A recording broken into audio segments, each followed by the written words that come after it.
নমস্কার, আমি প্রিয়। আমার চ্যানেল মনোহরায় আপনাদের সবাইকে অনেক স্বাগত জানাই।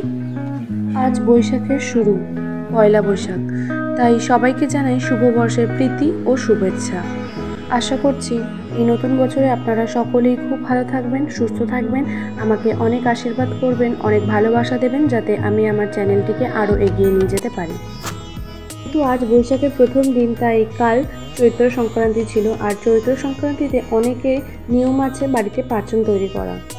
আর সেই পাঁচন কিভাবে তৈরি করব সেটাই আপনাদের সঙ্গে শেয়ার করব। আচ্ছা, কারা কারা আমার মতো চৈত্র সংক্রান্তিতে এভাবে পাঁচন রান্না করেন? আর যারা যারা তৈরি করতে পারেন না, তারা আজকের ভিডিও দেখে একবার বানিয়ে ফেলুন।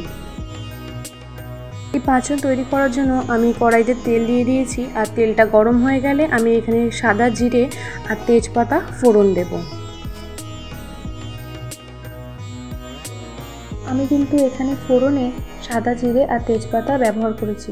আপনারা চাইলে কিন্তু শুকনো লঙ্কা বা অন্য কোনো ফোড়ন ব্যবহার করতে পারেন, তবে পাঁচনে সাদা জিরে আর তেজপাতা দিলেই ফ্লেভারটা কিন্তু ভালো আসবে। আমার ফোড়নগুলো গরম হয়ে গেছে। এরপর আমি এতে দিয়ে দিচ্ছি সব রকমের সবজি। এই সবজির মধ্যে আছে ঝিঙে, কুমড়ো, পটল, আলু, থোর, এঁচোড়, টমেটো, সব রকমের প্রায় দিয়েছি। আপনারা কিন্তু আরও সবজি চাইলে দিতে পারেন। পাঁচন কিন্তু তৈরি হয় সব রকমের সবজি দিয়ে। আপনারা চাইলে আরও অনেক সবজি অ্যাড করতে পারেন, তবে আমি এগুলোই দিয়েছি। এরপর আমি সব সবজিগুলোকে একটু হালকাভাবে ভেজে নেব। কিছুটা ভাজা হয়ে গেছে। এরপর আমি এতে দেব কেটে রাখা কুমড়োর ডাঁটা। এই পাঁচনে কিন্তু ডাঁটাটা মেন। এখানে আমি সজনের ডাঁটাও দিয়েছি এবং কুমড়োর ডাঁটাও দিয়েছি। আপনাদের ইচ্ছা মতো আপনারা যে কোনো একটা ডাঁটা ব্যবহার করুন বা দুটোই দিতে পারেন, কোনো অসুবিধা নেই। এই ডাঁটাগুলো দিয়ে আমি আবার ভালোভাবে একটু নেড়ে চেড়ে দেবো। এরপর আমি এতে দিয়ে দিচ্ছি স্বাদ মতো লবণ আর অল্প হলুদ গুঁড়ো।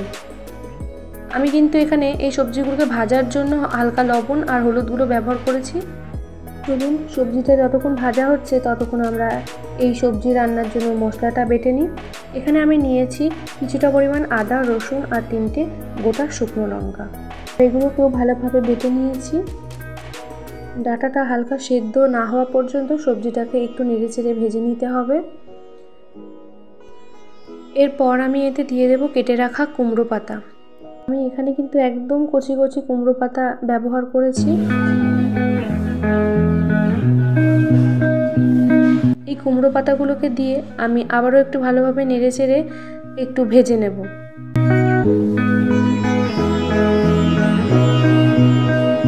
কুমড়ো পাতাগুলো কিন্তু এই রকম তরকারি একটু হালকা ভাজা হয়ে যাওয়ার পরই দেবেন। আগেই কুমড়ো পাতাগুলো দিয়ে দেবেন না, তাহলে কিন্তু কুমড়ো পাতাগুলো একদম গলে যাবে। আর এটা কিন্তু একদমই অপশনাল। আপনারা যদি কুমড়ো পাতা ব্যবহার করতে চান তাহলে ব্যবহার করতে পারেন, আর যারা কুমড়ো পাতা খেতে চান না তারা না দিলেও হবে, কোনো অসুবিধা নেই। এরপর আমি এতে বাটা মশলাটা দিয়ে দিয়েছি। এরপর ভালোভাবে মশলাটা দিয়ে আমি কিছুক্ষণ কষিয়ে নেব।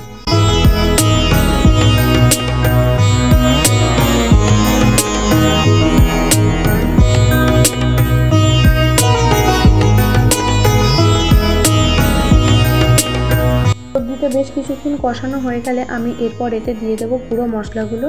এখানে আমি দিয়েছি জিরে গুঁড়ো হাফ চামচ, নুন হাফ চামচ আর হলুদ গুঁড়ো। আমি আপনাদের আগেই বলেছিলাম যে আমি সবজিগুলো ভাজার জন্য এখানে অল্প নুন আর অল্প হলুদ গুঁড়ো ব্যবহার করেছি। এখন আমি আবার দিয়েছি, আর দিয়ে দিয়েছি অল্প পরিমাণ কাশ্মীরি লঙ্কার গুঁড়ো কালারের জন্য। এটাও কিন্তু অপশনাল, আপনারা চাইলে দিতেও পারেন আবার নাও দিতে পারেন। এই সব কিছু দিয়ে আমি ভালোভাবে মিশিয়ে নিচ্ছি।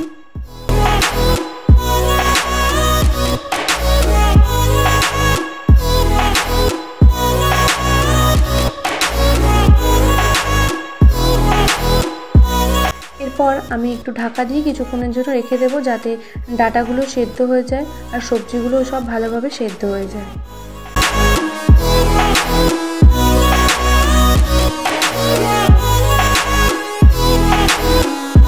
দেখুন, কিছুক্ষণ হয়ে গেছে, আমি ঢাকনাটা তুলে নিলাম। সবজিগুলো কিন্তু জল একদম শুকিয়ে গেছে আর সবজিগুলো দিয়ে তেল ছেড়ে দিয়েছে ভালোভাবে। এরপর আমি এতে সামান্য পরিমাণ চিনি ব্যবহার করেছি। চিনি দিলে তরকারির স্বাদটা ভালো হয়। আমি সামান্য পরিমাণ চিনি ব্যবহার করলাম। এরপর আমি আবারও কিছুক্ষণ ঢাকনা দিয়ে রেখে দেব। দেখুন জল কিন্তু একদম শুকিয়ে গেছে আর তরকারিটা ভালোভাবে কষেও গেছে। এরপর আমি এতে জল দিয়ে দেব। এখানে আমি 1 বাটি পরিমাণ জল ব্যবহার করেছি। আপনারা কিন্তু জলের পরিমাণটা দেখে দেবেন, যেমন তরকারি তেমন জল দেবেন, বেশি জল দিয়ে দেবেন না। যতটা তরকারি ততটাই জল দেবেন।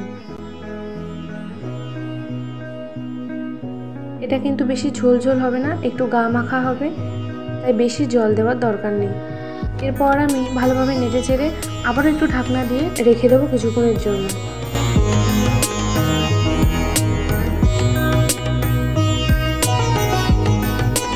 কিছুক্ষণ হয়ে গেছে, এরপর আমি ঢাকনাটা তুলে দিচ্ছি। দেখুন আমার কিন্তু সবজিগুলো মোটামুটি সেদ্ধ হয়ে এসেছে।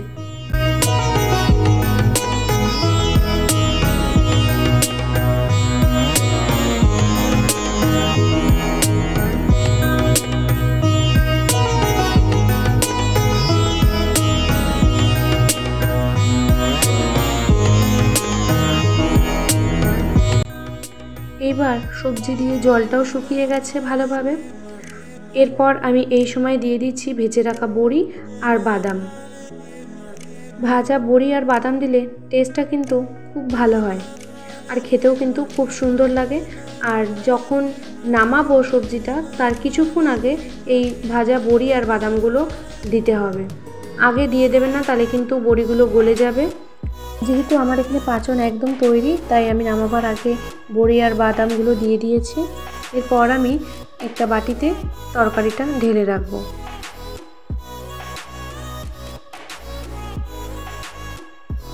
আর তরকারিটা ঢালতে ঢালতে আপনাদের বলে দিই, আমার চ্যানেলটা যারা যারা দেখছেন তারা কিন্তু অবশ্যই সাবস্ক্রাইব করে দেবেন। আর আমার রান্নাটা যদি আপনাদের ভালো লেগে থাকে তাহলে একটি লাইক, শেয়ার আর কমেন্ট করে জানাবেন। আচ্ছা, কারা কারা আমাদের মতো চৈত্র সংক্রান্তিতে পাঁচন রান্না করেছেন আমাকে কিন্তু অবশ্যই কমেন্ট করে জানাতে ভুলবেন না। শুনেছি এই পাঁচন রান্না করাটা নাকি অনেকেরই নিয়ম, তবে যারা যারা এই পাঁচন বানাতে জানেন না তারা কিন্তু এইভাবে পাঁচন একবার বানিয়ে দেখতে পারেন। এটা কিন্তু খেতে খুবই ভালো লাগে। আশা করছি আপনাদেরও খুব ভালো লাগবে। আজকে এই পর্যন্তই। আপনারা সবাই ভালো থাকবেন, সুস্থ থাকবেন। ধন্যবাদ।